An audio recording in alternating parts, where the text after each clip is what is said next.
Muito bem, irmãos, bom dia. Estamos novamente neste domingo, 10 de maio, em nossa sala virtual da Escola Bíblica Dominical da Igreja Presbiteriana de Botafogo.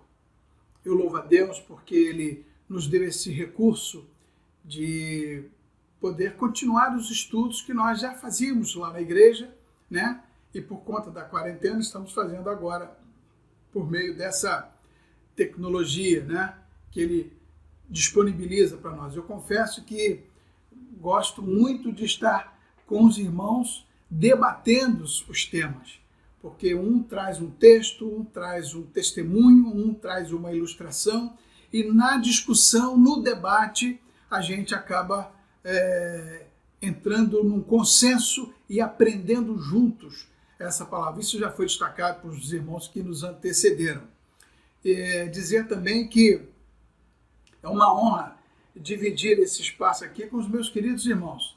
Nossa querida irmã Lígia, que lá ainda no mês de março, terceiro ou quarto domingo, iniciou este processo de aula via este sistema, e aí nós estamos, juntamente com ela, participando, né? Já veio o presbítero Eduardo, nosso irmão Glauco, hoje eu estou aqui. Nas próximas aulas teremos também o nosso irmão Diácono Faustino. Enfim, é um privilégio, uma honra poder dividir com esses irmãos esse espaço. Mas ao mesmo tempo que é uma honra, eu diria que é também uma grande responsabilidade. Uma grande responsabilidade. Porque na igreja, ou aqui, se falássemos, ou se resumisse só aos irmãos nossos, estava tudo muito bem, porque eu sei que eles são compreensivos e até nos perdoa se efetivamente a gente comete algum deslize, alguma informação equivocada. Mas nós estamos na rede social e isso é para muita gente, é para o mundo, né?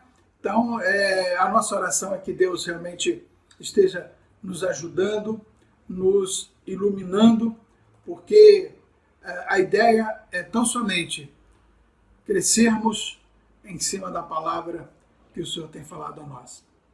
A temática para aqueles que eventualmente estão chegando hoje, que estão vendo pela primeira vez este processo, a liderança da nossa igreja, nossos pastores, juntamente com este grupo, resolveu estabelecer um planejamento para este ano de ter aqui uma ideia geral, um estudo do Pentateuco, personagens importantes, inclusive, neste período bíblico. E foi dividido, então, em duas situações. A primeira é esse panorama geral do Pentateuco, com os temas que a gente elencou ali sendo os mais importantes, né? Tem muitos outros temas.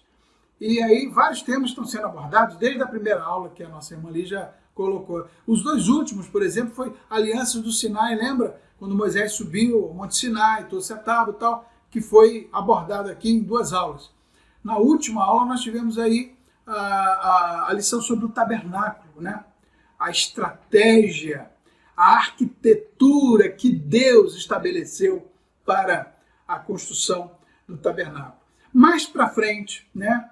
E ao longo do ano nós vamos fazer a segunda parte, que é dar aqui um panorama da vida de três grandes personagens do Pentateuco, que foram Moisés, que foi Abraão, que foi José, enfim, nós vamos estar abordando esses irmãos, que são destaques, né? Tem vários outros, mas não daria tempo para falarmos de todos eles.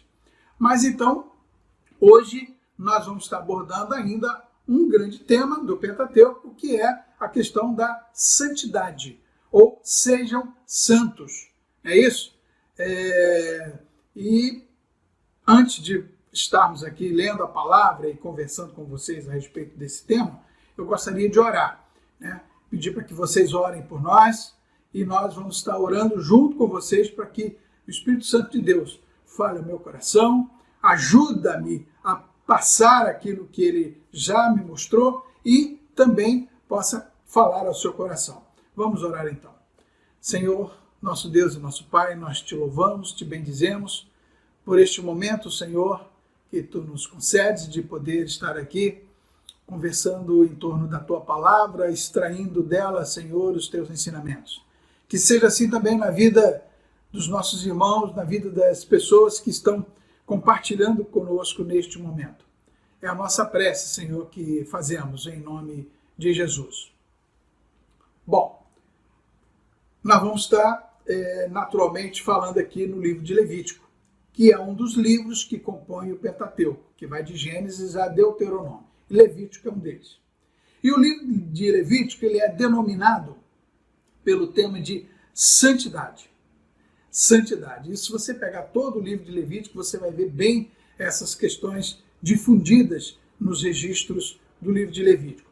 E como na época em que o Senhor estabeleceu todo um processo, um ritual junto ao povo de Israel, né, existiam diferentes graus de santidade e impureza, né? E por conta disso, o povo era exortado pelo Senhor. E você vai ver isso ao longo de todo o livro. E ele dizia sempre, usando lá Moisés, usando Arão, usando Josué, enfim, ele sempre dizia, sejam santos, porque eu, o Senhor, o Deus de vocês, sou santo. Era sempre essa a mensagem, a afirmação que Deus fazia para o povo através desses homens que nós já citamos. Mas eu gostaria de pedir que você abrisse a sua Bíblia, ou o seu smartphone, ou o seu tablet, enfim, onde você tiver o registro bíblico, que você abrisse aí no capítulo 11 de Levítico. Nós vamos ler apenas 2 versículos.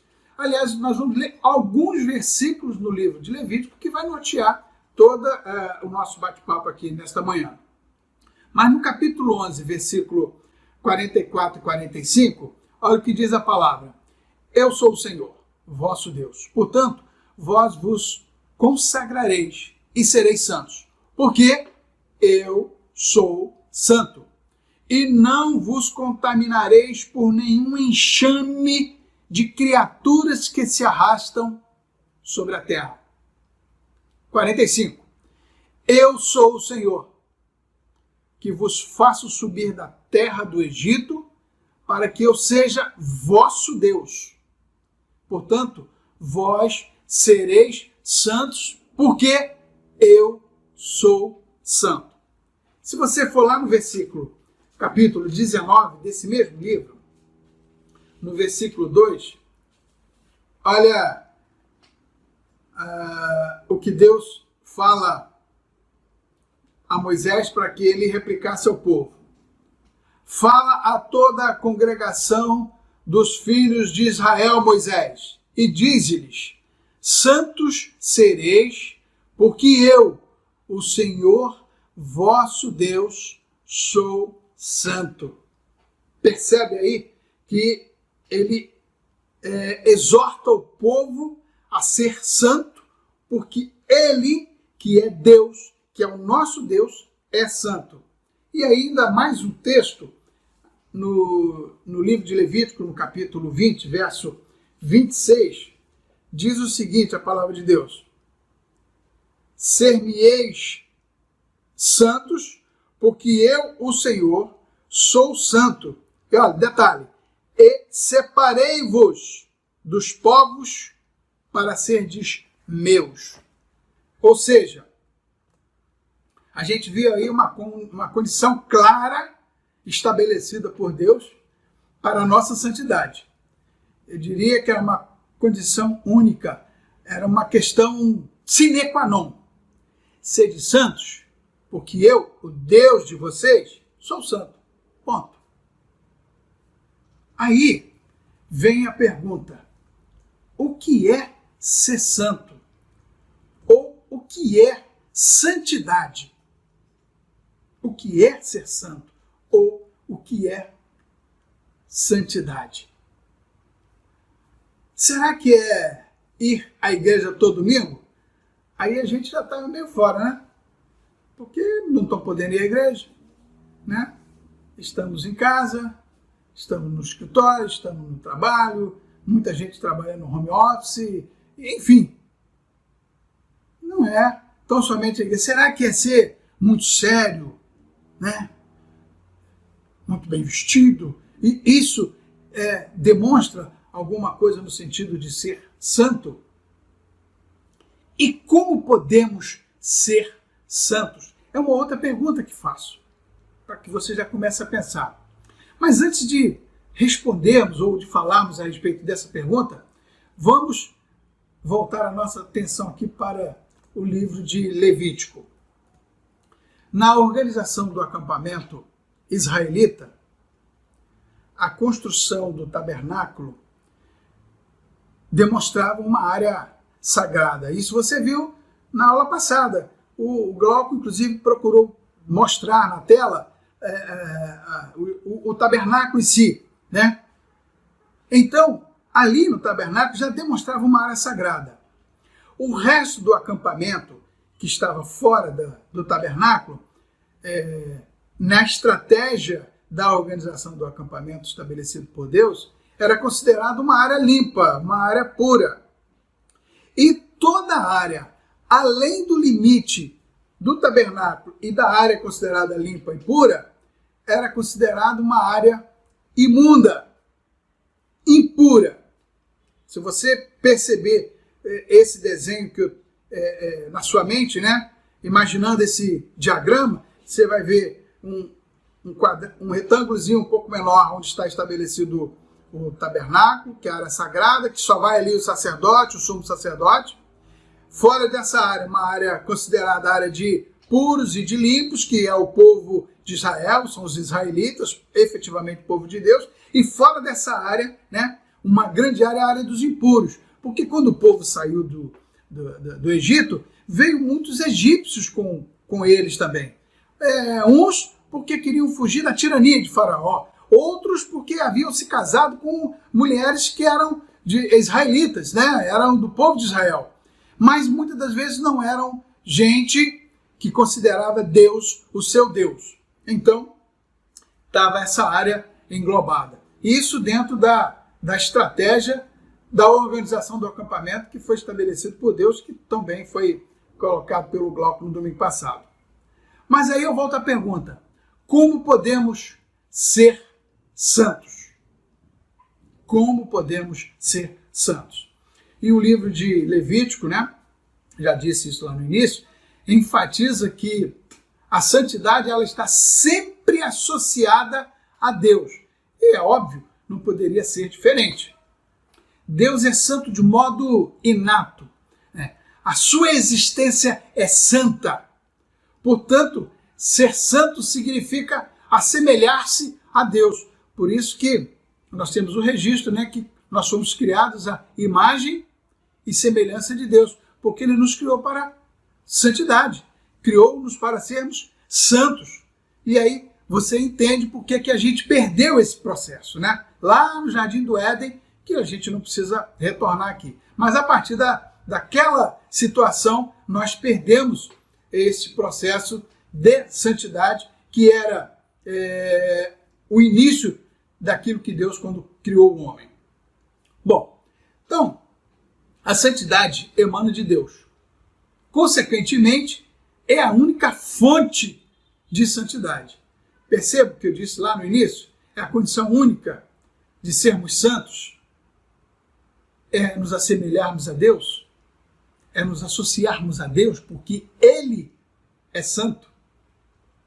Então, se a santidade emana de Deus, e se Ele é a única fonte de santidade, nós não temos outra alternativa a não ser nos assemelhar a Deus. A santidade, e no caso relacionado a Deus, ela descreve a perfeição moral e pureza de Deus. Por isso, Deus ordena aos israelitas: sejam santos, porque eu, o Deus de vocês, sou santo. Isso está aqui no capítulo 19, verso 2. E aí, amados, está o imperativo que rege a conduta do povo. Fez isso lá no deserto, quando tirou o povo do Egito, e para isso ele falava no sentido de reger a conduta daquele povo, e rege até hoje a nossa conduta. Quando ele diz ser santo, seja santo, porque eu, Deus de vocês, sou santo, está dizendo isso também para mim e para você. Aí começa um processo de santificação que novamente resulta da ação divina. Ou seja, Deus santifica. Então, olha, é de Deus, é para Deus, é por meio de Deus. Então, não adianta a gente achar que por um esforço meu, por uma vontade minha, eu vou ser santo, porque isso não vai acontecer. Isso não vai acontecer. Vai acontecer se efetivamente nos assemelharmos a Deus.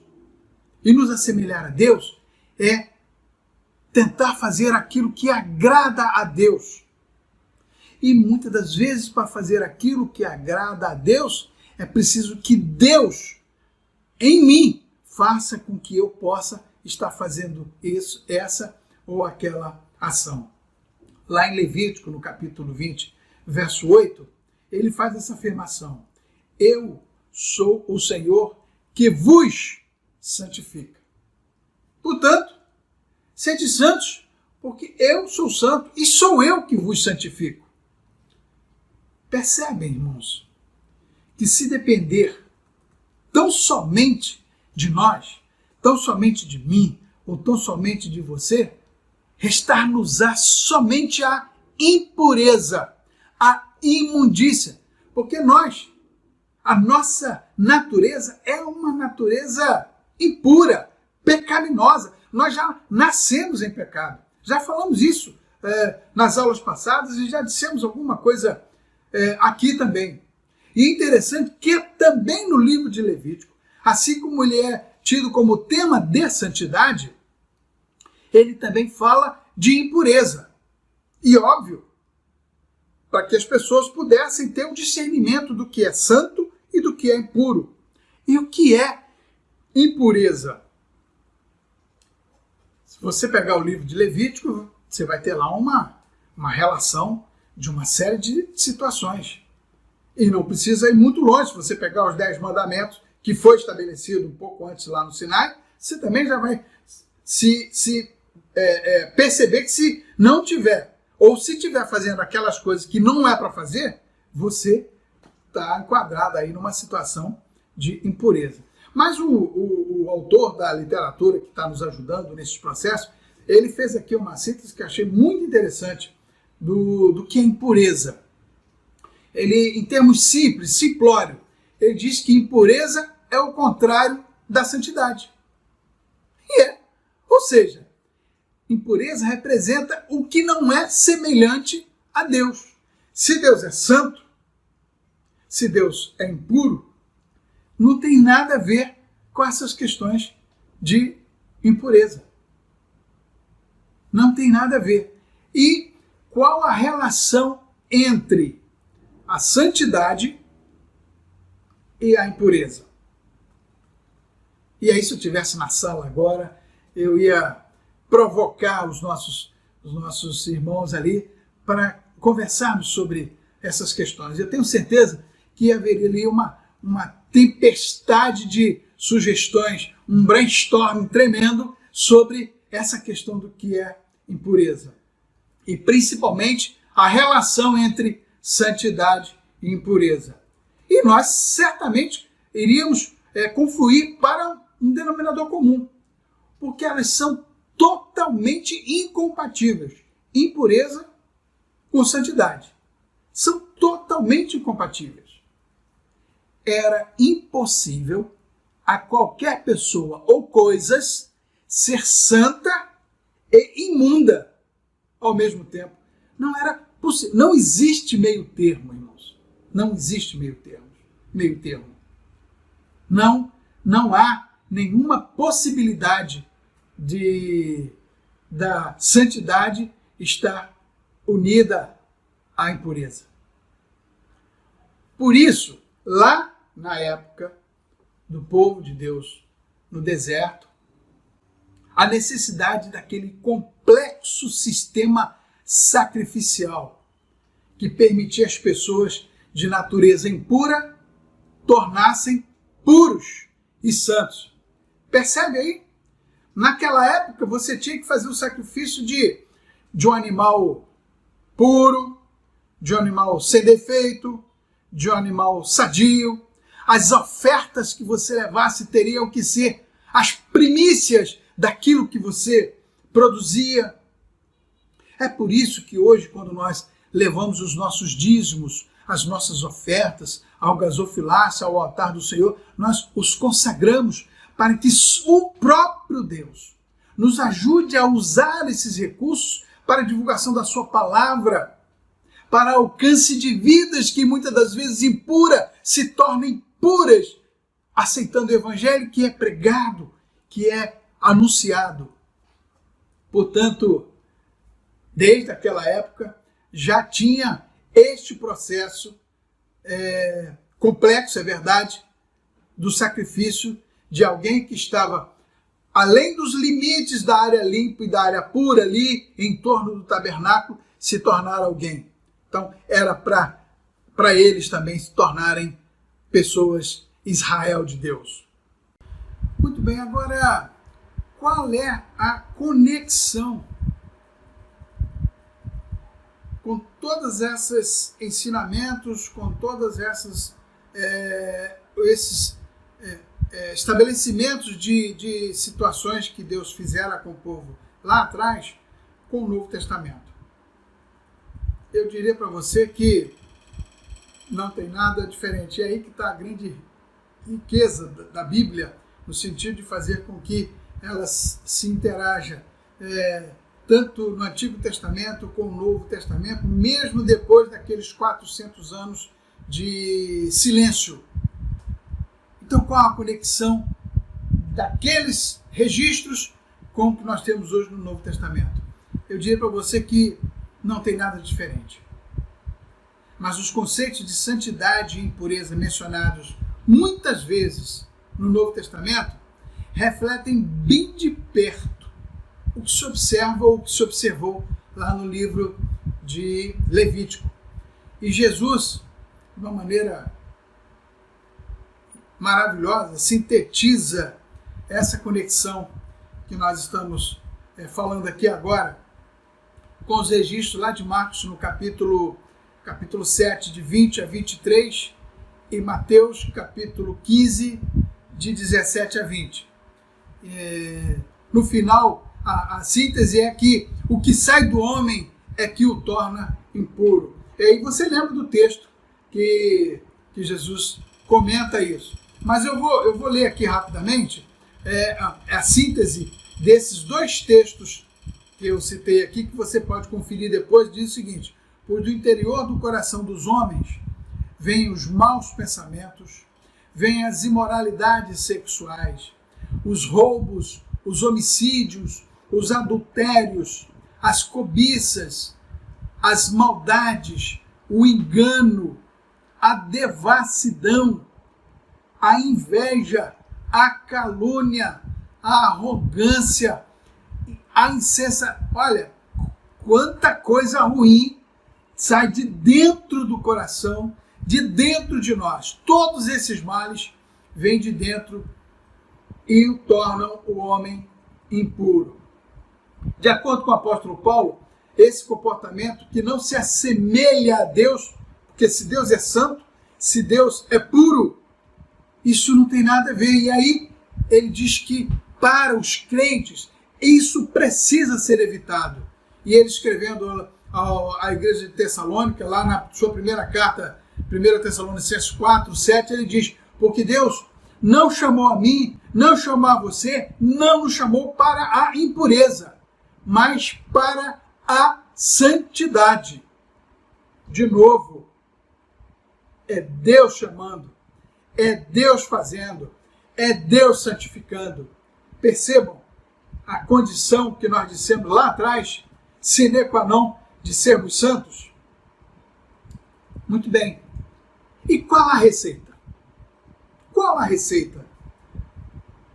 nós vimos que lá no Antigo Testamento era o complexo daquele sistema sacrificial.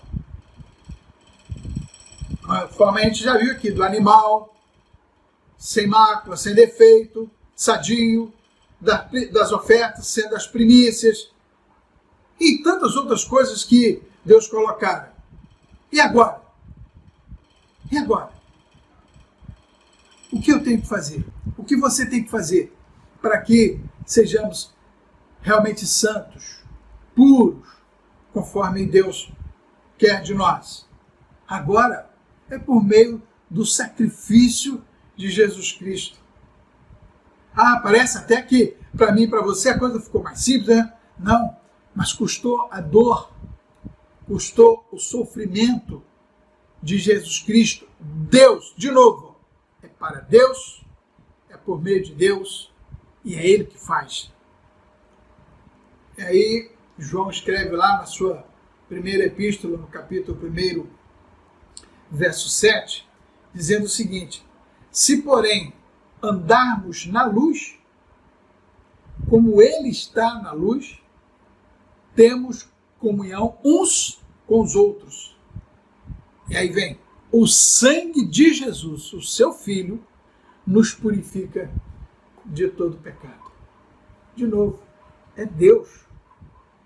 De novo, é Deus fazendo, nos chamando, nos santificando, fazendo com que nós nos assemelhamos a Ele. Eu quero caminhar mais um pouco. Essa nossa conversa, embora monocrática, aliás, esse é um termo que está muito em voga, né? Monocraticamente. Mas, vamos lá.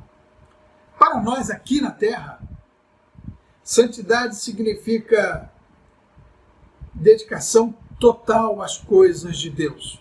Como? Amando a verdade, a justiça e o bem. Irmãos, lembra lá do texto do apóstolo Paulo fala que o bem que eu preciso fazer, isso eu não faço, e o mal que eu não quero fazer, eu vivo fazendo, vivo praticando? Essa é a nossa natureza.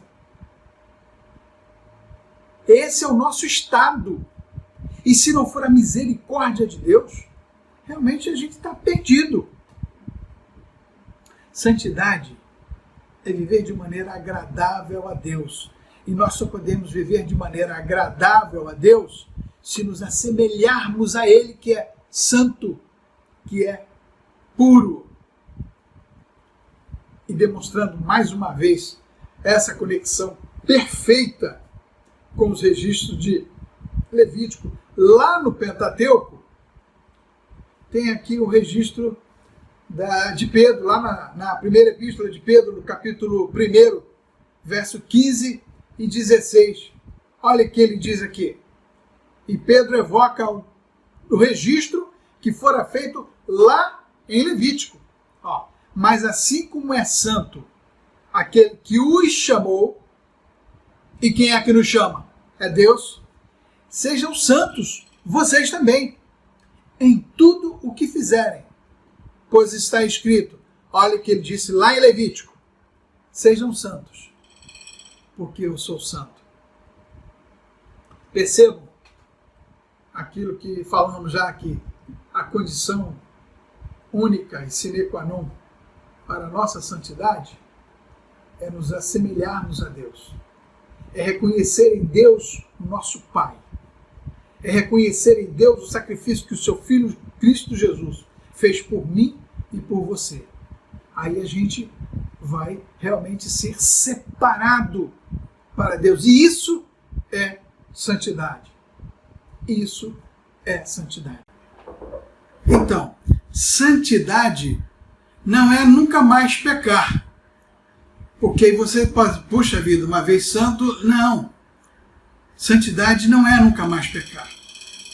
Enquanto estamos deste lado da eternidade, vamos cometer erros, vamos cometer pecados. A nossa essência é uma essência pecaminosa, como nós já dissemos. Mas viver de maneira santa significa irmãos e amigos, reconhecer os pecados, os nossos erros e pedir perdão àquele que pode nos perdoar, que é Deus, que é puro, que é santo. E assim, procurando viver uma vida melhor. Porque, repito, enquanto estivermos deste lado da eternidade, nós vamos continuar pecando. Porque, como afirmou o apóstolo Paulo, o mal que eu não quero fazer, isso eu vivo fazendo. E o bem que eu preciso fazer, isso eu não faço.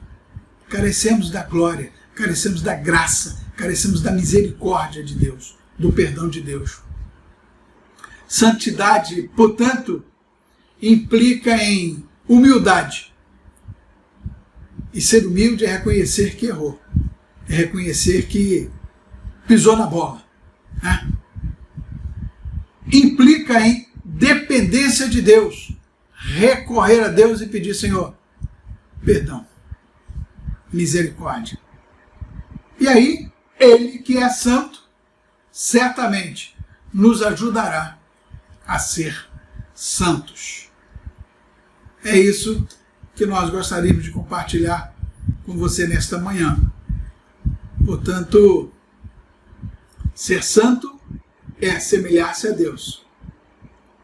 Para sermos santos, precisamos reconhecer a soberania de Deus, que vai fazer em nós a santificação. Porque é o que ele disse lá em Levítico 20, verso 8. Eu vos santifico. Que Deus nos abençoe.